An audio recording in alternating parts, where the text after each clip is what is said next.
खूनी साया।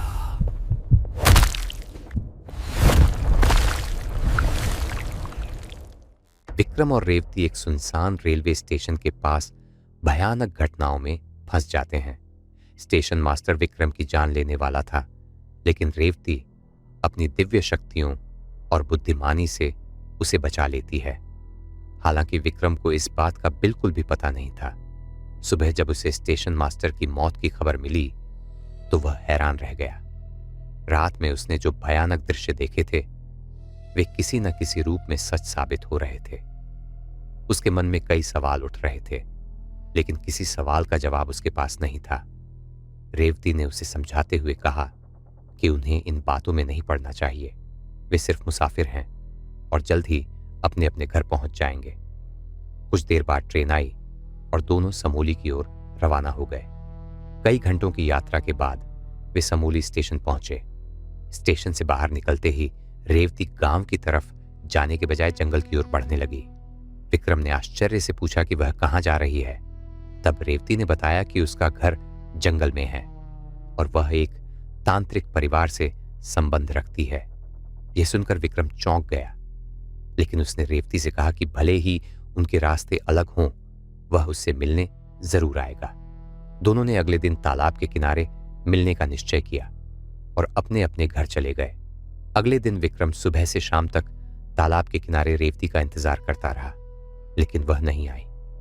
रात भर वह बेचैन रहा। उसके मन में सिर्फ रेवती के ही विचार घूमते रहे।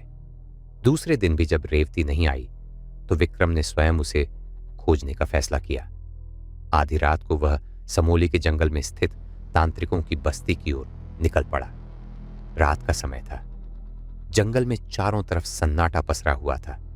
दूर दूर से अजीब आवाजें सुनाई दे रही थीं, लेकिन रेवती के लिए उसका प्रेम उसके डर से कहीं ज्यादा बड़ा था। काफी देर चलने के बाद वह तांत्रिकों की बस्ती तक पहुंच गया।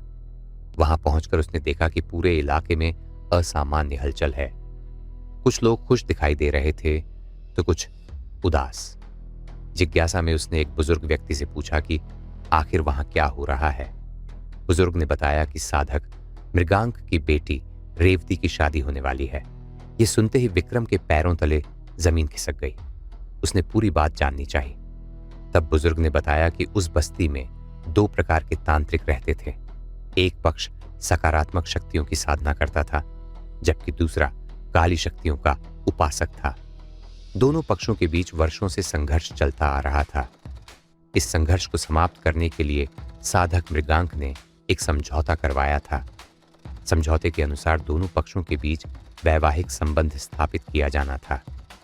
पहले यह विवाह मृगांक की बड़ी बेटी तेजस्विनी का होना तय हुआ था, लेकिन वह समय आने से पहले ही कहीं चली गई। अब उस समझौते को निभाने के लिए मृगांक ने अपनी छोटी बेटी रेवती का विवाह काली शक्तियों के उपासक परिवार के युवक से तय कर दिया था। विक्रम के लिए यह खबर किसी वज्रपात से कम नहीं थी। वह तुरंत रेवती को खोजने निकल पड़ा। काफी प्रयास के बाद वह उससे मिल गया। रेवती ने जब विक्रम को देखा तो उसकी आंखें भर आईं। वह जानती थी कि विक्रम उससे प्रेम करता है और वह स्वयं भी उसे चाहने लगी थी। विक्रम ने उससे पूछा कि क्या वह अपनी इच्छा से यह विवाह कर रही है। रेवती ने दुखी स्वर में कहा कि उसकी इच्छा तो सिर्फ विक्रम से मिलने की थी, लेकिन भाग्य ने उसके लिए कुछ और ही तय कर रखा है। उसने विक्रम को वहां से चले जाने के लिए कहा, लेकिन विक्रम ने साफ मना कर दिया। उसने कहा कि वह रेवती को छोड़कर नहीं जाएगा। दोनों ने वहीं से भाग जाने का फैसला कर लिया। उसी समय रेवती की सहेलियां उसे शादी के लिए बुलाने आईं। जब उन्होंने कमरे का दरवाजा खोला तो अंदर कोई नहीं था।